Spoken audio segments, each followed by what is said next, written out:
Today, we become legends. We all have our strong suits and weak points when it comes to Smite. If your weak point is Guardians, then this video is for you. And even if it's not, then the tips provided here should still be of great use to you, as you can apply many of them in reverse when you yourself are playing these Guardians. This one has been heavily requested ever since I started doing these one tip for every god in a class videos, and so hopefully it's useful for you all. I've covered warriors, assassins and mages already on the channel, which I'll link down below, and be sure to subscribe for the final episode where I'll cover the ever annoying hunter class and how to effectively deal with them. But without further ado, let's jump straight in. Ares. Try to use your CC immune ultimate where you can instead of beads. There are plenty of CCs in the game that aren't as telegraphed as Ares ult, and if they hit you, you'll need those beads, since CC immune ults don't cleanse the CC off of you, but beads do. So when an Ares ults you, try to use your own CC immune ult in response and save your beads where possible. Artio. She loves extended fights. She always has an ability up, has great sustain, and benefits a lot from long fights due to stacking her passive on you. So try to fight her in short bursts and kill her quickly if you can. She also has no built-in CC immunity and often will not have beads, so even a small CC chain can be the end of her. Athena. Use sound and visual cues to keep track of her if she has her dash charged. There's a small window between the end of her dash and before she can actually taunt you where you can jump or dash out of range. The sound is fairly easy to hear even from round corners or far distances on most skins, and she will glow slightly if she's just sitting there with it charged. She can't blink while she has her dash charged, so if you see that glow, all you need to worry about is seeing her initiate with the dash and you need to jump away. If she's not charged up the dash, just watch for a blink taunt, as that's definitely not something you can react to in time. And if she's not charging her dash to try and initiate, it's likely she's going to blink you. Baccus. This one's simple but effective, and I see a surprising amount of people messing this one up. Since knockups have no diminishing returns but stuns do, most Baccus players will initiate with a burp to stun you and then confirm the knockup. You can very easily dodge the burp by just timing a jump or dash correctly. Just watch for the follow-up belly flop that is almost certainly coming afterwards. Cabrakan. Be careful when jumping out of his 3. It's tempting to jump or dash out of this because the damage is quite high if you stand in it for a long time, but often Cabrakan players will use this to force your movement and then follow up with their ult, trapping you in because you can't jump out of it. Sometimes it's worth just walking out of the tremors and taking a bit of extra damage in order to save your jump so you can get out of his ult. Cerberus. This one is somewhat specific, but Cerberus ult is a knockup on the initial hit. If you're knockup immune at the time, then the whole ult will miss. It's fairly telegraphed with a decent window to react to him using it before it actually hits. So if you're playing one of quite a few gods with knockup immunity on an ability, like Thor, Heimdall, etc., then you can hard counter this ult without needing to waste your beads. Cthulhu. This is a difficult one really, but the best tip I have is to not run from his ult. In most cases, you're not going to escape an ulting Cthulhu, given he has no movement penalty on all of his abilities, CC immunity, and insane range on his 2 and 3. Generally, you're better turning and fighting the Cthulhu, especially if you're a hunter that can melt him. He's not invincible in the ult, he's just extra tanky. Fafnir. His hammer is extremely susceptible to being blocked, same with his one in dragon form to a certain extent. You can of course use this to block the stun to peel for your carries, but you can also block Fafnir's wave clear in duo lane early on by standing in front of your own wave and eating the hammer. You take some extra damage for this of course, and it is risky, but it can pay off huge when you get a big wave clear advantage early on. Ganesha. So Ganesha is a very honest and straightforward god, so it's hard to come up with a quick cheap tip to beat him. He's as good as the player playing him, basically, but do note that his 1 gives 10% bonus power for 4 seconds when he hits a wave of minions with it, so if you can, try to avoid fighting for a few seconds after he ones the wave for that buff to wear off to give yourself a slightly better odds of winning the fight. Geb. If you're having trouble getting to the enemy carries because of Geb, try just killing him first and then roll over the carries.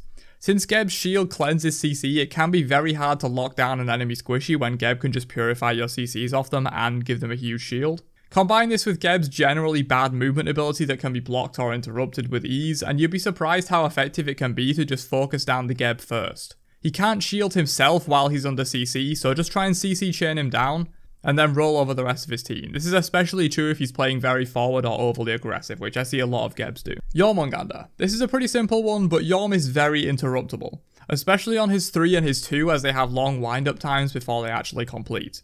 Utilize any hard CCs like stuns, silences and the like to repeatedly interrupt what he's trying to do. I can't tell you how many times I've been playing Yorm and it takes me 4 casts of my 3 just to get it off because it's so interruptible. That time taken to get the ability off can be a game changer in terms of landing a kill on the Yorm or even escaping him. Capri. This one is a similar style of tip to Geb. Capri is actually very vulnerable since he can't ult himself while under CC. but he can ult a teammate while they're CC'd. So if you try and stun and burst down the enemy ADC, they're just going to get capri ulted. But if you stun and burst down the capri, he can't ult himself while stunned and it's a free kill. This also goes for his 1. I see a lot of aggressive capris just throwing out the 1 and not getting punished for it. During the long channel of the 1, you can easily focus him down and kill him. This tip is always useful, but is of course more useful against aggressive capris. Kumbhakana. Similar to Yom, Kumba also has a couple of long wind-up, no immunity abilities that are easily interruptible. Namely is 2, and to a certain extent is 3. The 3 is probably not reactable realistically, but the 2 definitely is. If you're worried about a dive, save your hard CCs to interrupt the channel of these abilities to slow down the Kumba's offense. And since this one is very similar to the Yorm tip, here's a bonus one. Don't stand in your wave versus Kumba. He'll belly bounce one of your minions through the wave and hit you at the same time, so stand to the side of the wave if you can when facing a Kumba. Kuzumbo. Don't stand in the wave. This applies to both support and solo lane Kuzans. His dash does absolutely insane damage and can literally half health you early in the game if he pushes you through a full wave of minions. Be very careful when clearing the wave and try to quickly get it done and move back onto the side of the wave to avoid his insane dash damage. Sobek. It's all about the plug. Try to be unpredictable with your movement and get a feel for how Sobek players in general will act when they're looking for a pluck. The difference between him hitting it versus missing it is often you dying versus him dying. It's as simple as that. A Sobek that misses his 1 is often a dead Sobek, since he has no real way to get out other than his ult, kind of, and he'll be deep in the enemy's formation afterwards. So try to bait the pluck if you can with unpredictable movements or he'll miss it, or you can even do the reverse and make it easy for him to hit you, but just be ready with your beads. Since it's a very small window before he throws you into the air, in which case beads does nothing because you're knocked up. But if you can beads the initial stun hit, you're totally fine and he's way out of position and a sitting duck at that point. This one is of course a bit more reliant on experience playing against Sobek, but hopefully these general rules help you with him. Sylvaris. He's extremely vulnerable, by far the most vulnerable Guardian. He has no movement, slow speed in general, and his only self-peel is his ultimate. If you can catch a Sylvaris out of position or away from his team, he's literally free kills. Especially because most supports don't buy beads, so if you land 1 CC on him, you can often just kill him from that. Especially if it's something like a Sobek pluck or a Hercules Earthbreaker driving strike combo, stuff like that. I see too many Sylvarises play like they have movement available when they don't and not get punished for it. Make sure to focus him down if he gives you the opportunity. Terra. Terra's 2 big CCs, the Monolith Root and the Wall Stun, are both very telegraphed and take a second or 2 to impact. Use this to your advantage and try to get good at reacting to visual or sound cues for these abilities and using your movement or beads to escape them before they even hit you. Terra without the threat of her main CCs is a lot easier to deal with. Jingqian. His 1 halves your basic attack damage for 4 seconds on hit. I feel like almost no one I talk to knows about this portion of the ability besides like Jing mains, and it's arguably the single strongest auto attack counter in the game besides disarms. You should look at Jing 1 in the same way you look at Bellona 3, and you should be very scared of it. There's no clear indicator like there is with a disarm to tell you that this ability is screwing you, but trust me, it is.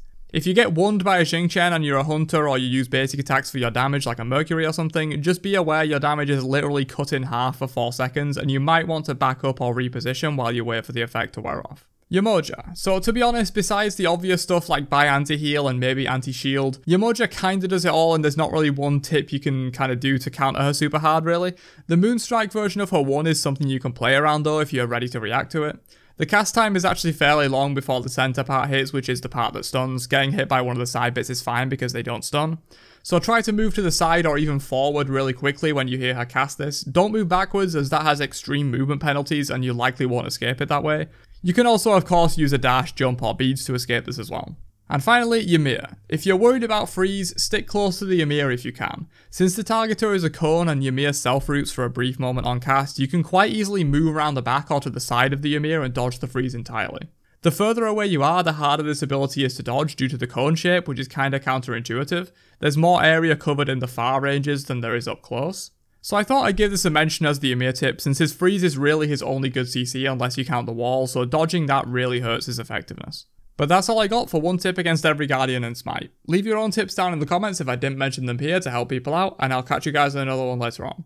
Have a great day, and peace out, you nerds.